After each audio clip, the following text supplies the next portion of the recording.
Se você nascer só do ventre da sua mãe, você vai morrer fisicamente e vai morrer eternamente no juízo final. Mas se você nascer duas vezes, do ventre da sua mãe e da água e do Espírito, você só morre uma fisicamente, porque ainda que esteja morto, viverá. Mas de repente o culto nem acaba e ninguém morre.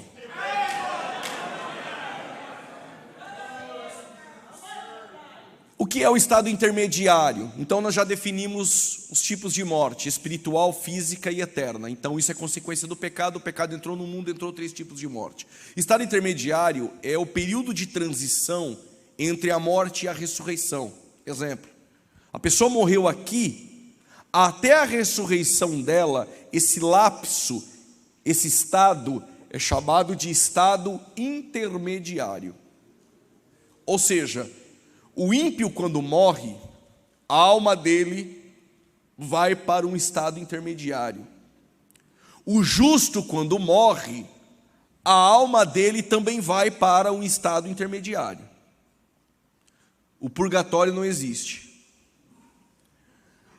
Todos os justos do Antigo Testamento, desde Adão até a cruz de Cristo, que foram salvos pela fé, Hebreus 11, todos esses justos, os seus corpos ou foram colocados em um sepulcro, ou não sei o que aconteceu com o corpo, mas a alma e o espírito, que é a parte material do justo, iam para um lugar chamado Seio de Abraão. Qual é o nome? Seio de Abraão é descrito no texto de Lucas, capítulo 16, a partir do versículo de número 19 a seguir, onde na epígrafe ou no prólogo, no título do capítulo, está a parábola do rico e do Lázaro, o que nós entendemos não ser uma parábola. Mais ou menos 42 parábolas do Novo Testamento, nenhuma delas tem nomes próprios. Este texto tem nomes próprios como o de Lázaro, nada a ver com o de Betânia, mas um nome muito significativo e acentuado dentro do âmago judaico, que é Abraão. Esse é o primeiro ponto que caracteriza não ser uma parábola. O segundo ponto é que a Bíblia foi dividida em capítulos do século 13. Ou seja, nos autógrafos, nos originais, não tinha o prólogo ou a epígrafe. Foi o tradutor que colocou lá a parábola do rico e do Lázaro. E nós entendemos não ser uma parábola. A palavra parábola, parabolé no grego ou machal em hebraico, é colocar ao lado. Uma definição mais lacônica. Jesus pega coisas complexas e simplifica, colocando ao lado uma história paralela para trazer uma verdade. Mesmo que fosse uma parábola, há uma verdade aqui. Mas nós acreditamos não ser uma parábola. E o texto descreve que quando Lázaro morreu, ele foi para um lugar chamado Seio de Abraão. Então todos os justos do Antigo Testamento, eles eram destinados ao seio de Abraão após a morte.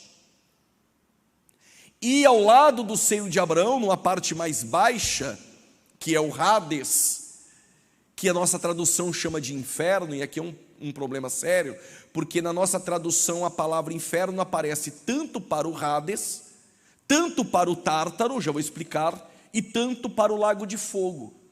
O que parece ser tudo uma única coisa e não é. A palavra inferno é uma palavra em latim, mas quando nós buscamos no original, a palavra inferno que aparece em 2 Pedro 2,4, anote esse texto, é muito importante, porque ocorre aí um rapax legamenon. Ou seja, o que é um rapax? É quando uma palavra aparece uma única vez na Bíblia, que vai dizer que Deus não poupou os anjos que pecaram, não os perdoou e os lançou em cadeias eternas no inferno, na nossa tradução. Mas no original, e aí depois dos seminários, se o irmão quiser me procurar, eu mostro aqui para você no dicionário, o original a palavra é tártaro, não tem nada a ver com o seu dente. É uma palavra emprestada da mitologia grega. O que é o Tártaro? O Tártaro é o abismo, o que separava o seio de Abraão do lugar de tormento. Então preste atenção, havia o seio de Abraão, um abismo e aqui um lugar de tormento. Esse lugar de tormento é o destino da alma dos ímpios. E aí não são só os ímpios do Antigo Testamento, todos os ímpios de todos os tempos, até a batalha de Gog e Magog. Aí você me pergunta, mas quando vai ser? Quando eu explicar a batalha de Gog e Magog, tu vai lembrar de que todos os ímpios, desde Adão até a batalha de Gog e Magog, todos os ímpios que morrem, a alma desses ímpios são destinadas a este lugar chamado lugar de tormento. Então o seio de Abraão, o lugar dos justos do Antigo Testamento. E por que do Antigo Testamento eu já vou explicar. O que divide esses dois lugares é o Tártaro, que é o abismo.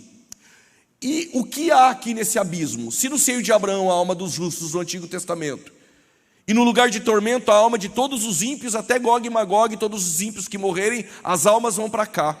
O que tem aqui então no Tártaro, que é o abismo? Alguns demônios estão aqui. Todos não. A maioria dos demônios estão nas regiões dos ares. Efésios capítulo 6, versos 12. Então tem demônios soltos, não é muito, e Satanás também. Mas no Tártaro e no abismo tem também demônios aprisionados. E eu sei o nome de um. Porque em Apocalipse 9 vai dizer que ali está o Abaddon Apolion. Abaddon Apolion é uma palavra hebraica, outra grega, mas fala de um mesmo demônio chamado de destruidor. No toque da quinta trombeta, o poço do abismo vai ser aberto. E aí esses demônios presos no Tártaro vão subir. Quando Jesus chega em Gadara, e ele vai expulsar a legião de demônios que está naquele homem, o que os demônios disseram? Para Jesus não os enviar para o abismo. Então existe um abismo, um lugar de prisão para alguns demônios.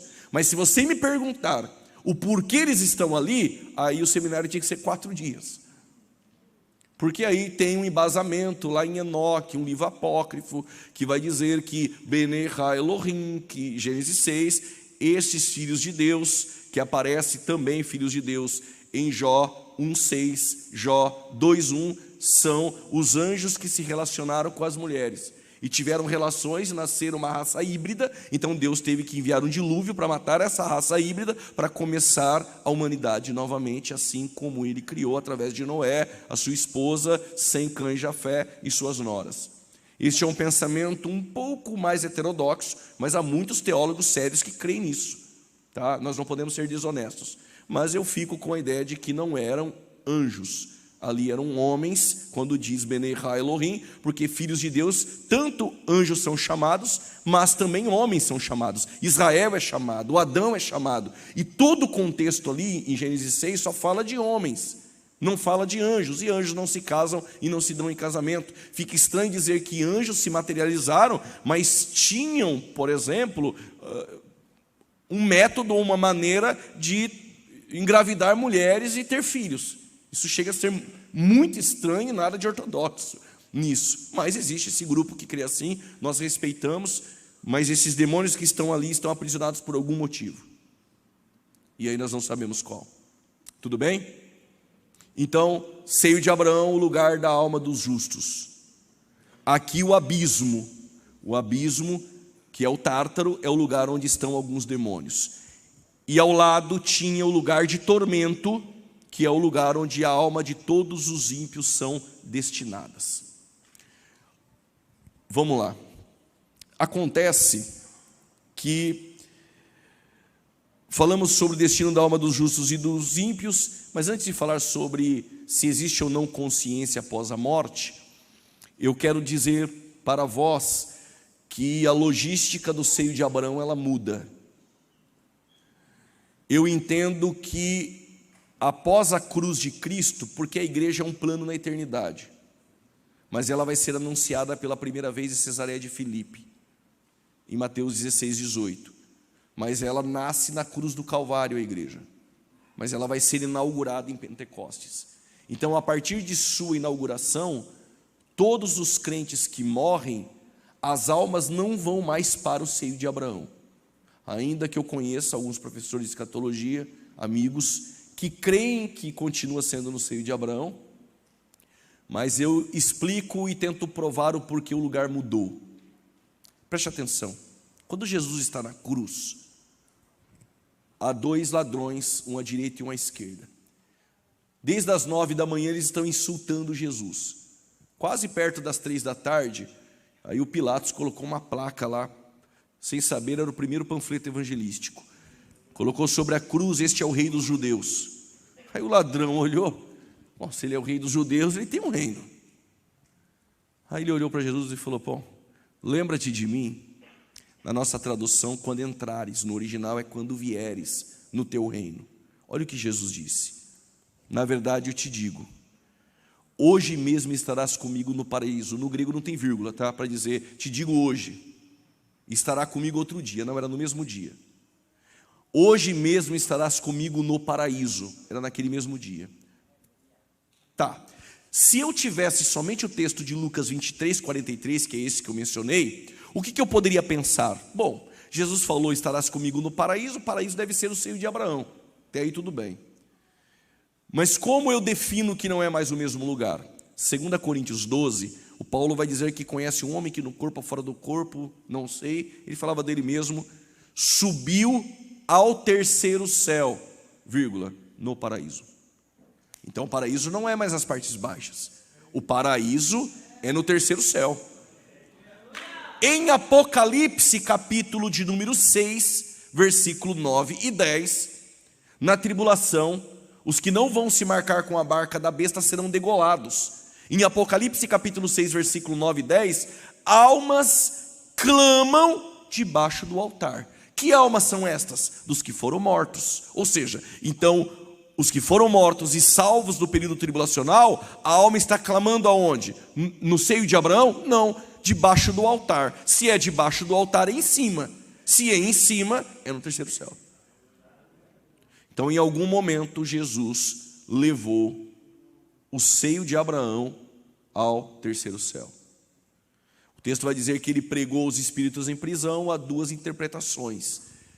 Alguns vão dizer que era o espírito de Cristo nos tempos de Noé, mas a segunda parece mais razoável. O entendimento de que ele desceu e o pregou não é de caráter evangelístico. A ideia de pregar, ele anunciou alguma coisa.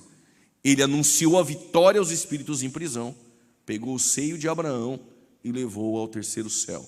Então, todo cristão que morre, a alma desse cristão, ela é destinada ao terceiro céu.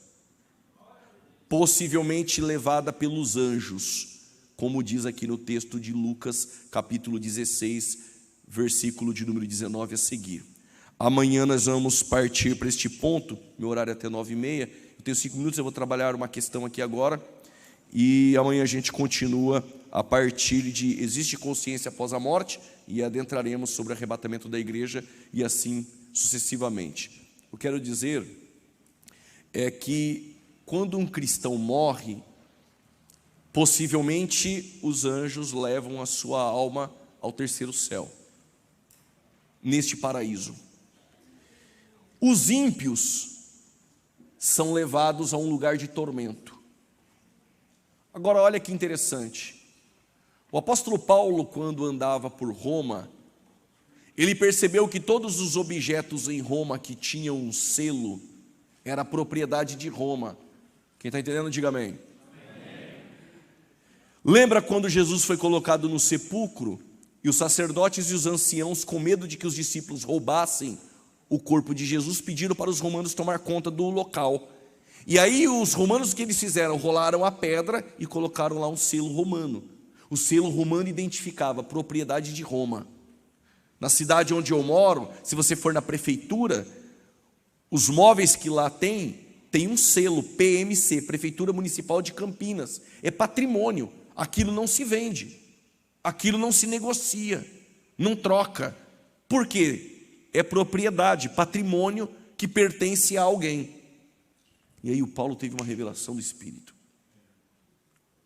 Ele escreveu aos Efésios 1,13 e disse: nós somos selados pelo Espírito.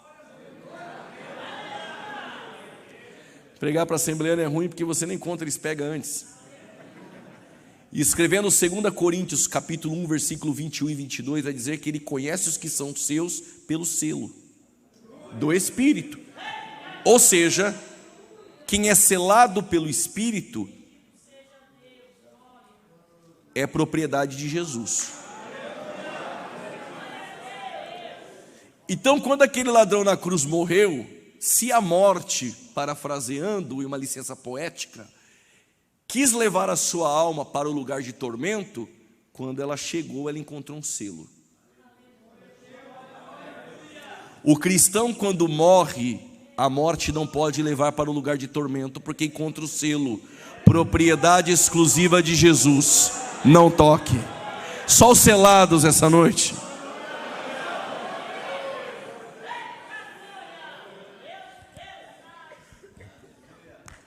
Tenho 3 minutos. Eu vou apresentar meus livros, porque se eu não vender também não vivo, né, irmão? Eu escrevi esse livro de escatologia bíblica, ele tem 400 páginas.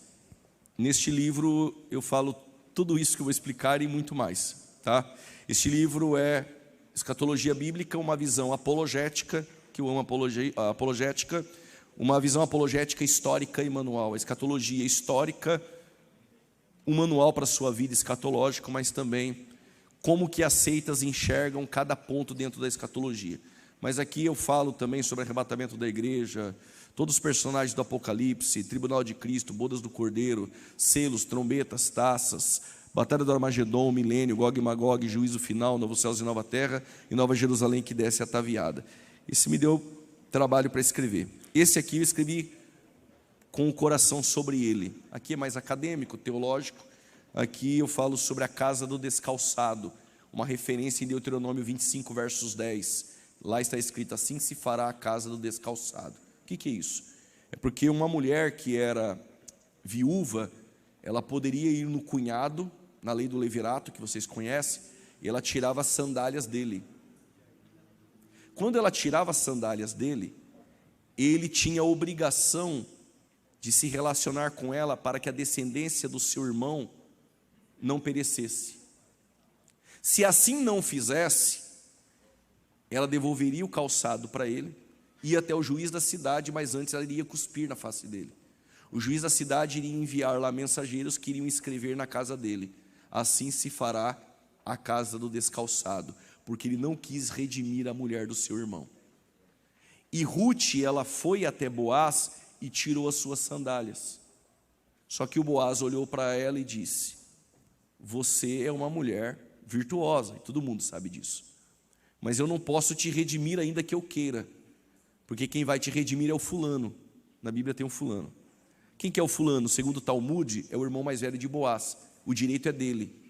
Só que o irmão mais velho de Boaz não pode redimi-la, porque segundo o Talmud, ele já tem uma mulher.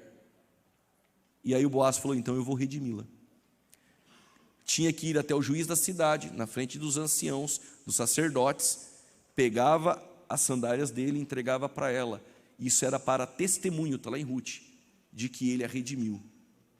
E o Boaz redime Ruth, e aí eles têm um filho chamado Obed, Obed Jessé, Jessé Davi. E aqui eu falo sobre a cristologia no livro de Ruth. Além de trazer as lições práticas, eu falo que o nosso Elimeleque é o Adão. Quando ele perece, ele empobrece, ele perde a terra. E a terra é entregue para o poceiro, que é Satanás.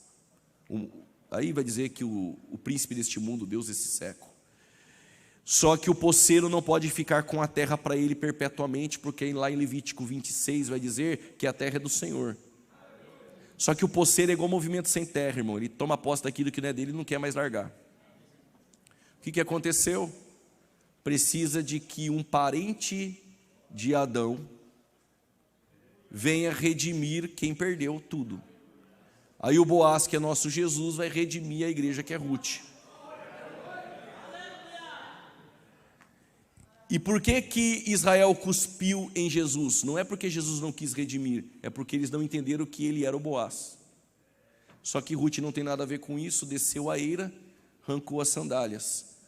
Só que o Boaz não iria redimir, quem tem que redimir é o irmão mais velho, mas o irmão mais velho já tem uma mulher. Ou seja, Deus não poderia ele redimir a igreja, porque a mulher dele é Gomer.